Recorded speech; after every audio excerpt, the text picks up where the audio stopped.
Burr.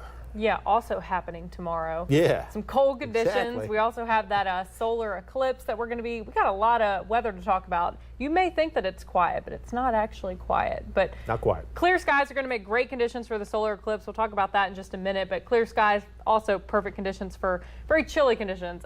I gave in, turned my heat on, and it's only 55 degrees, so I think I'm kind of a weenie when it comes to that. I'm just not ready for these cool temperatures yet, but some spots already well into the 40s. Scottsboro at 48, 43 already in Fort Payne, Albertville 50 degrees, and like I said, Huntsville only at 55, 54 in Florence, and Coleman currently at 46 degrees. And we still have the entire overnight to drop probably about 10 more degrees roughly. It's going to be a chilly start tomorrow morning. This morning we were in the low 40s. Tomorrow morning we're going to be in the upper 30s. 39 in Russellville and Haleyville, an overnight low of 38 for Moulton, Athens, Hartselle, Decatur, an overnight low of 39 degrees. So upper 30s all across the board, but a few mid 30s certainly can't be ruled out, or at least flirt with the mid 30s.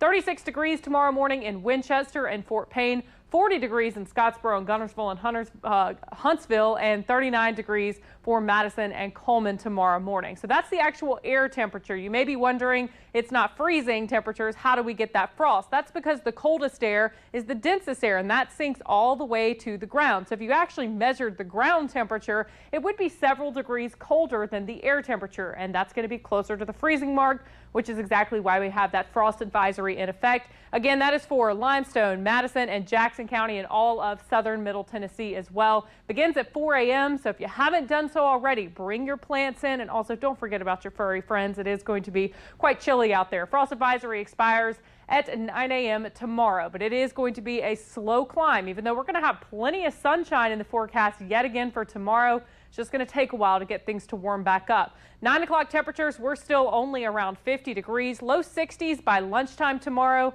but highs tomorrow will be a couple of degrees warmer than where they were today. We're looking at generally right around 70 degrees. Winds will be light, but they'll still be out of the north, and that's what's keeping the cool and the quiet air in. 6 o'clock temperatures easing back to right around 60 degrees. So we're looking at middle 60s right around and before sunset time frame, which is when you're going to want to get outside and take a safe look at. We do have that partial eclipse in the forecast during the evening hours for tomorrow. This is kind of what you can expect. It's not going to be a total eclipse, but we'll kind of get a thumbnail of the moon in between the earth and the sun. So that's something to look at.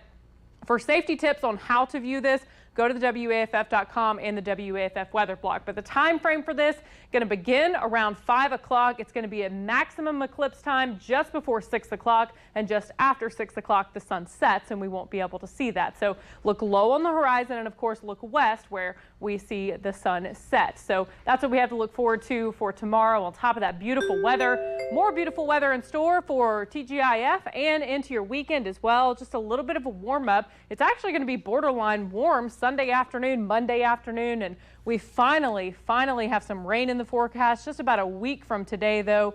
And we'll keep it at around 20% right now, but hoping that goes up because it has been kind of dry lately. We could use some rain.